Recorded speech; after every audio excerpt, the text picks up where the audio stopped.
gentlemen, boys and girls, cardaholics of all ages, welcome back to Big House Cards, and thank you so much for watching. And in today's video, I wanted to discuss, a little bit late, but I thought I would make a video talking about my collecting resolutions for 2023. That's right, there are things that I'd like to do this year that I probably didn't do last year and maybe should have, or things that I'd like to do that are a bit of a change from what I'm used to doing. So let's talk about a couple of those. So one of the first things that I want to do is I want to put more money toward PC items and less money toward just random sealed wax. Now, I'll be the first person to admit that it's tough to pass up a nice full Target or Walmart shelf, but the chances of me hitting exactly what I want to hit are pretty small, right? Granted, you can get lucky. You know, when I bought the WWE Chronicles boxes, I didn't think I'd hit this card, which I really wanted, and now I have it because I pulled it. But there's the chances of me hitting like an Alexa Bliss National Treasures auto patch are so low, it would be better for me just to put that money that I would spend on the box toward a nice Alexa Bliss card. It'd be much better to put money toward an Aaron Judge card than it would be to chase a certain card of Aaron Judge in a certain set, right? And obviously, with this channel, there's things that I have to do. I have to rip wax in order to keep you guys entertained. But there's got to be a balance. And I don't think that I had that balance last year. Especially now that I'm doing a lot more videos that are talking over checklists and sharing my opinions and things of that nature. I think that as I move forward with that kind of content, it is going to create a better opportunity for me to use my collecting budget toward cards that I actually want to keep for my PC or submit for grading or whatever the case may be, right? So my first resolution is to spend a little bit less on random sealed wax and a bit more on stuff that I actually am going to end up keeping. I think that it definitely would make my wife happier. She doesn't like the fact that I buy a whole ton of wax. She's like, I'd rather you put money toward a single card, which I don't blame her, because it's actually going to stay in my collection versus I'm hoping to hit something big and sell it for more money for the collection. You know, it's an endless cycle. Number two is I do want to do more grading submissions and kind of use it as a means of adding more to the collecting budget. So I am working on a PSA submission right now. I don't want to reveal anything too crazy yet, but you know, I did pick this card up from Up North Collectors, and I paid like 15 bucks for it. I'd like to get it graded. It looks pretty good, but I'll do a separate video once I figure out exactly how many cards I'm sending to PSA and what they're going to be. And it's tough to decide which you want to grade.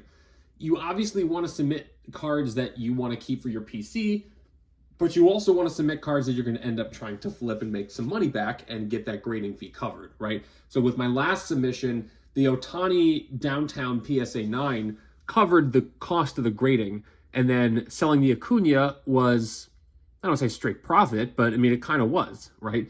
So I obviously want to submit cards that I do want to keep forever as part of my collection, like the Alexa Bliss Prism Auto. But there's also cards that I want to grade to see if I can, for lack of better terms, flip. I hate to use that term, obviously, but that's kind of what it is, you know, a grade and flip. So it's a matter of figuring out, again, there's a balance. There's always a balance in collecting. So what cards am I going to submit to just kind of just get a higher grade and sell off? What cards am I going to submit that I want to keep as part of my collection? It's a tough time kind of figuring that out from time to time. The next collecting resolution that I want to do is I do want to stay more engaged in the community. And what I mean by that is I want to be more active on Twitter. I want to be more active here on the channel, and that means creating new content. Whether I can do it daily or not, I don't know. I'd like to. I mean, there's channels, I don't know how they do it. Grip and Rip Sports Cards, I don't agree with everything the dude says, but he's got my admiration, man. He puts out content every single day, and I really appreciate that about him. So I'd like to get to that format, but I also don't want to just make content for the sake of making content. I want to make sure that it's actually worth my sharing, such as my collecting resolutions for 2023. And finally, I'd say the last resolution that I have is I do want to add some big cards to my collection, whether that be, you know, I get lucky in a rip and pull something really huge, or I save up a ton of money and buy something. My goal this year, and this is not a must do by any stretch of the imagination, but it is something that I would like to do, and that's to buy a card that's worth $500 or more.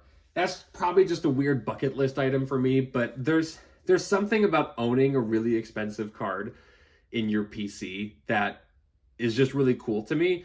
You know, I see a lot of guys in breaks pull huge cards. Like I watch Run Good Life's breaks all the time while I'm working. And the fact that some of these guys can pull some huge cards like that, it's incredible to me. So I would love to basically sell cards to buy something like that for myself, whether that means I buy it to grade to flip again to get more money or whatever the case may be. I'd like to not venture too much into high end, but if I get the ability to do so, I'd like to kind of dab my toe in it. That's more just a bucket list item than it is like I must do this. The first two I think are must dos. The first three I should say are must dos. But that one's just kind of a bucket list item for me. But those are my collecting resolutions. This is not going to go anywhere. I want to get to 2,000 subs by the end of the year. That'd be amazing as well. I just love making these videos. I love talking. I love messaging you guys. I love trading with some of you, like BC Sports Cards, formerly known as Bartleby J. I'd love to do more trades like that as well. So if anybody ever wants to trade, again, hit me up. I'd love to do it. But that's my collecting goals for 2023. Would love to know what some of your guys's are as well. So please feel free to leave a comment and let me know what your resolutions are for 2023. Please leave a like. It helps the channel out immensely. Subscribe if you haven't. Don't forget to check out the Loop app using the link in my description for a credit on your first purchase. And until next time, thanks so much and bye-bye.